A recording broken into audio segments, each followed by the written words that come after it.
Okay, hi. So this week we've been discussing what amplifiers and magnifiers do in magic.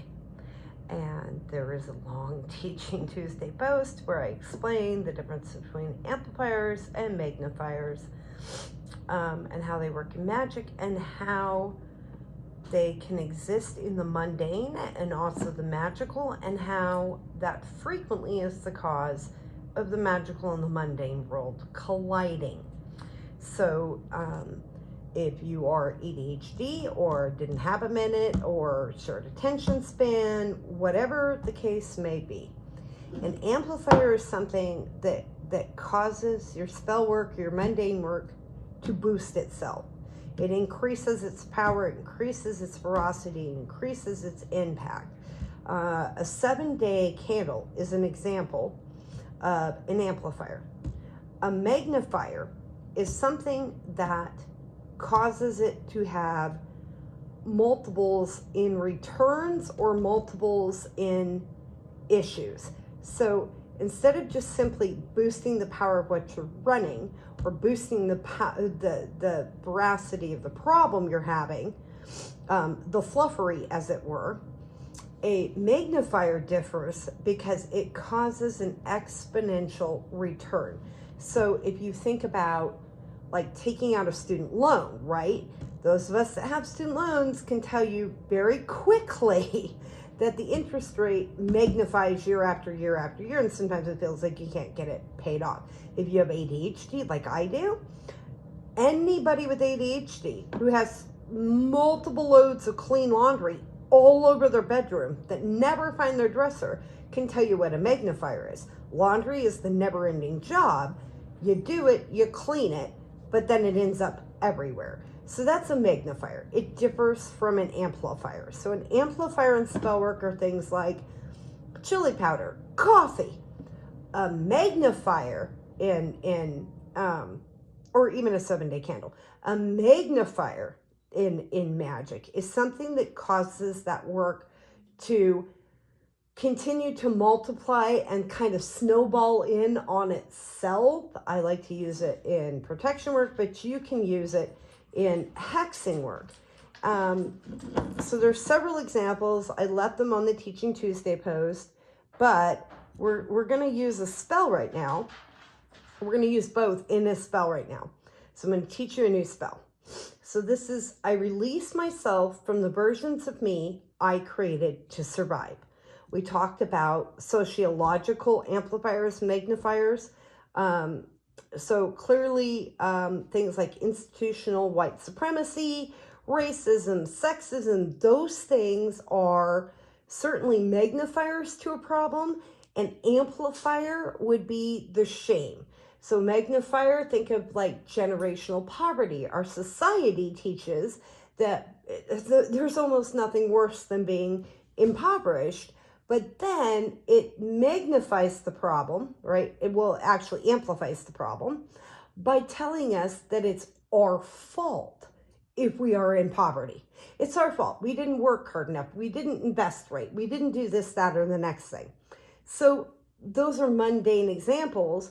And certainly witchcraft has this history of being political because it has this history of dealing with factors that overwhelm us, whether that's supernature, a volcano, a hurricane, trying to control the weather enough to grow crops, or whether that's societal, things like racism, sexism, ageism, or whether that is something internalized to you, low self-esteem, shame, prior, rejection sensitivity, or abuse done to you, whatever that might be. Those are magnifiers and amplifiers.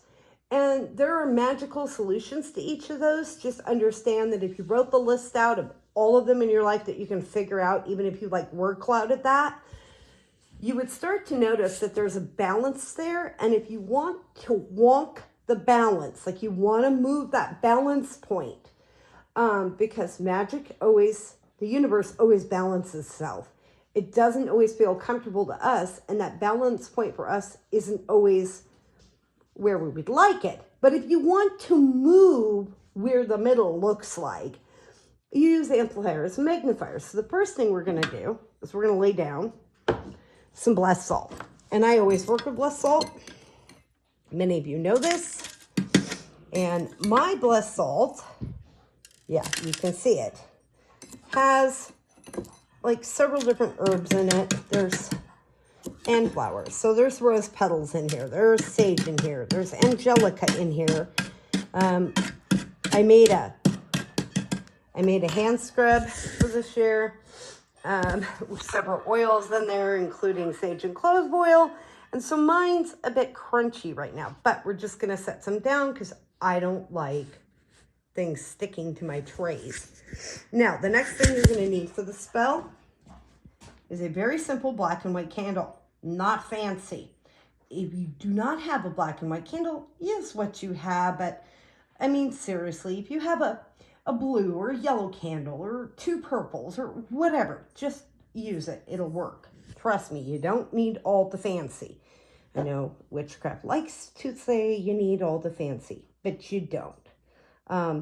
This is like the bougie version of this spell. Okay, I just realized that I had not opened this, and I'm holding my iPad while I'm trying to open a bottle. Not smart. Okay, so I have, I don't know if you see this. I have my uncrossing wheel. I make this myself. The roots in here came from my cousin Anita in the South. That's my uncrossing wheel. You can make your own. I can drop a recipe for it. You can use standard olive oil, almond oil. You, like, whatever you're going to use. You can use juniper oil. You can use sage oil for this. Whatever the heck you have in the house. Lemon would work for this. If you have something like this, this is aromatherapy. See what I paid for it at Marshall's? Like $15. You can grab, like, probably what's in here, what? Lavender would work for this. Rose would work. There's quite a few things. Like, go to the Dollar Tree, whatever you find. It does not have to be super fancy. Now you're going to, like, if we were on TikTok, you'd watch me, like, I'd grab a brush. I'd be all neat about this. I am not neat when I dress my candles. Okay, so that one's getting my uncrossing oil. Because we have a very specific, like, uncrossing, okay? Now, I'm going to cover the black candle in the exact same oil. You can do 2 different oils if you want to, if that makes more sense to you. But I'm trying to unfluff, right? I'm going to unblock, uncross. I'm going to move energy, basically. And what I want to do is kind of negate some magnifiers and amplifiers that are in my way. So the first thing I'm going to do is I'm going to dress this black candle, because this is going to represent our old self. This is all the things, all the versions of ourselves we want to get rid of that we created in order to survive. We all have those things. So I don't have any ground cinnamon, which is interesting. I pretty much only have stick cinnamon, which is not at the moment helpful. So we're just going to go with the thing in my house that has cinnamon. Chinese 5 spice. Not fancy. And yes, you absolutely can substitute as long as you know why you're substituting and what you're substituting with. So I'm just going to sprinkle some of that. It has cinnamon. It has nutmeg. We're using this as an amplifier, right? Because cinnamon's a little hot. It's a little hot. We don't want like chili powder on this. We don't want to like burn our old selves alive. We want to be able to respect them and love it, but let it go. Okay, so we've got that on there. Now, healing. You want the white candle to represent healing. And for me, every time I feel like crud, I drink this turmeric ginger tea. It was a gift, but I drink it. It's good for me. And I'm just literally, you guys can watch this. Notice I'm not using any expensive super fancy witchcrafty things. But you'll notice, look at the flowers in there. And is it getting on this? Probably. So we can move this aside because we don't need too much of that on there. But let's just get this sucker coated. So now we want to add a little more self-love. Let's grab some roses. Have some of those in here. Yeah. Oh, look, silicone pack. Nice. All right. And all this is a container of rosebud tea. I bought it on Amazon for like $4 last year. It gives you whole rosebuds. It's kind of nice and it's economical and it doesn't have all the pesticides in it. If you go and buy flowers at the grocery store and like dry your own. I used to work in a floral shop. I can tell you this. There's more chemicals in those flowers that you buy at the floral shop and the grocery store than you even want to know about. Now, because I happen to have it. So this is a bag of Angelica. I paid, I think, $8 for it last year on Amazon. And yes, you can say what you want about Amazon. But, you know, as much as I don't like some of the business practices or some of the things that they do, we have to be able to function and survive. And I cannot afford to go on Etsy and buy Angelica root every time I want it. It just gets too expensive. Okay, so we're just gonna like roll that around. Okay, it does not have to be perfect. Now, we're going to light both these up. But here is the secret to the spell when we're running it. We are going to burn the black candle first. And we're going to let it burn halfway down before we burn the white candle. Because what we're going to do is take the energy of our old self and the disintegration of the old self we had to create to survive. And we're going to move it.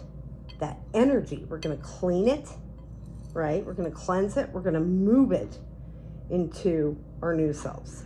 We're going to take the energy and transform it. That's what magic is, right? It's transformation.